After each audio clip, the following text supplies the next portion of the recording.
Three van loads full of arrestees who were, many of them carried out of the Senate Budget Committee hearing today, are being taken to jail. There is a van that has only women. There is a van that has only men.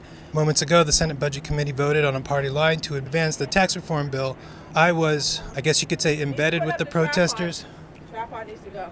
Okay. Put it up now. One sentence. No. I was embedded with the protesters from the beginning of the day. Let's roll back the tape and you can see how we got here.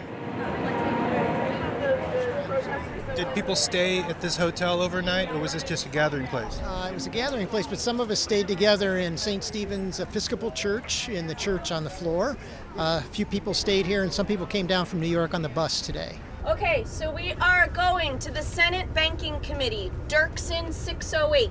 We would like you guys to be as close to the front as possible.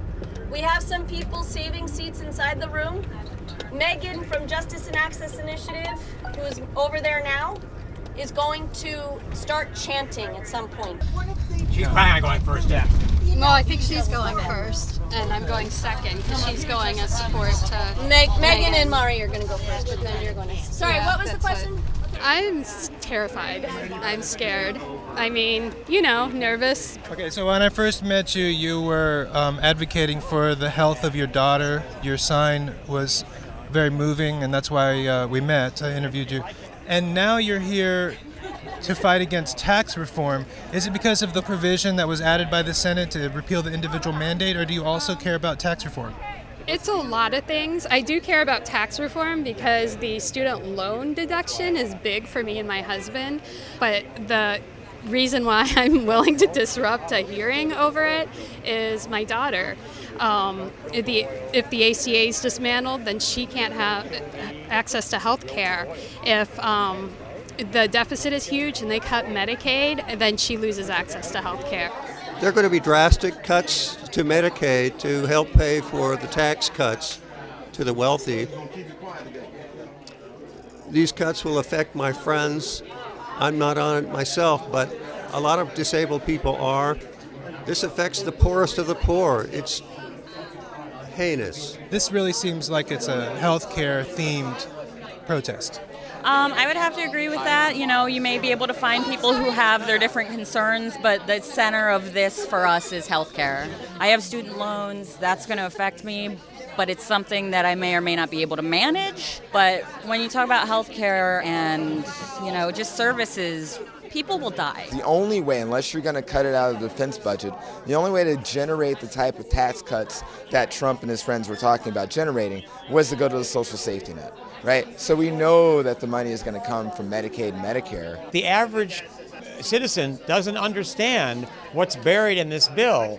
Homeowners deductions, electric cars, clean energy, higher education, so many things are going to be destroyed by this bill, and it's all just where can we find more money to give to the rich. Some of my colleagues at TYT Investigates asked the White House to explain how this team of billionaires and their families that Donald Trump has chosen to run our government don't have financial conflicts of interest with a bill like this.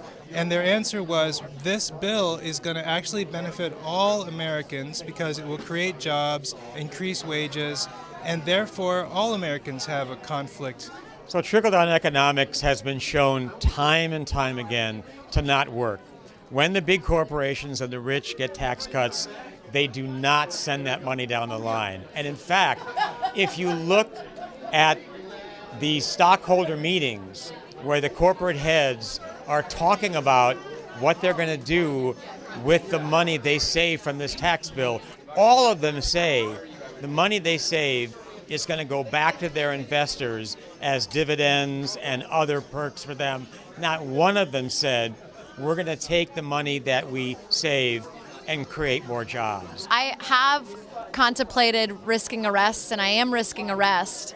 I think a lot of folks here are risking arrest because we feel that this is really important to us from all the states, from Alaska, from Arizona, from Virginia, from Pennsylvania, from Idaho. Folks flew in because this is important to us, and we will risk arrest to make a statement. Why does that statement, you think, reach more people than if you just held a rally outside?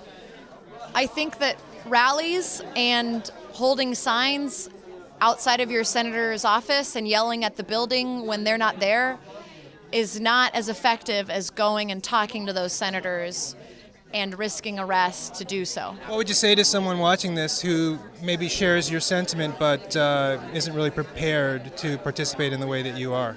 Well, first off, I just call it democracy timeout. It's not really resisting arrest. It is, obviously.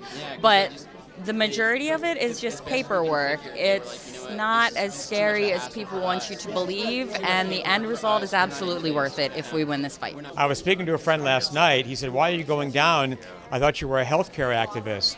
And I said, "You don't know that this bill will do more damage to healthcare than the Obamacare repeal would have done? It's going to destroy Medicare, destroy Medicaid, destroy the ACA, and dozens of other programs." There's an if-then statement that people have to understand, right? If $1.4 trillion are added to the debt over 10 years and we have to borrow that kind of money, then what?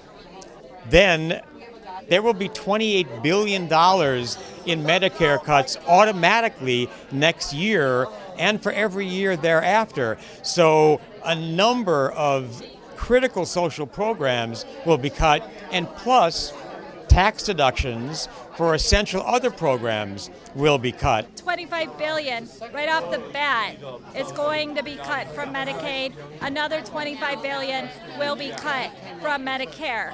So I could lose on my personal care and not be able to, yeah, and not be able to get out of bed in the morning.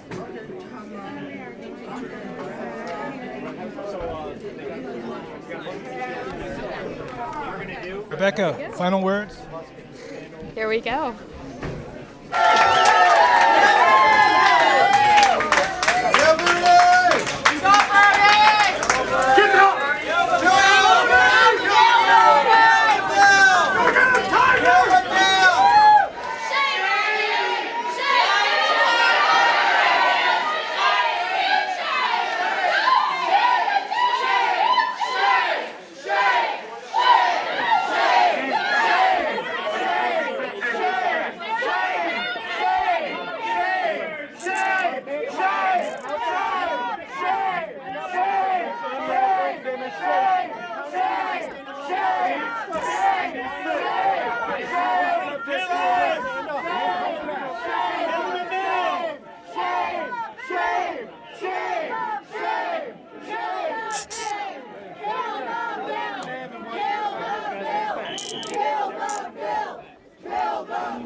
Healthcare, not welfare.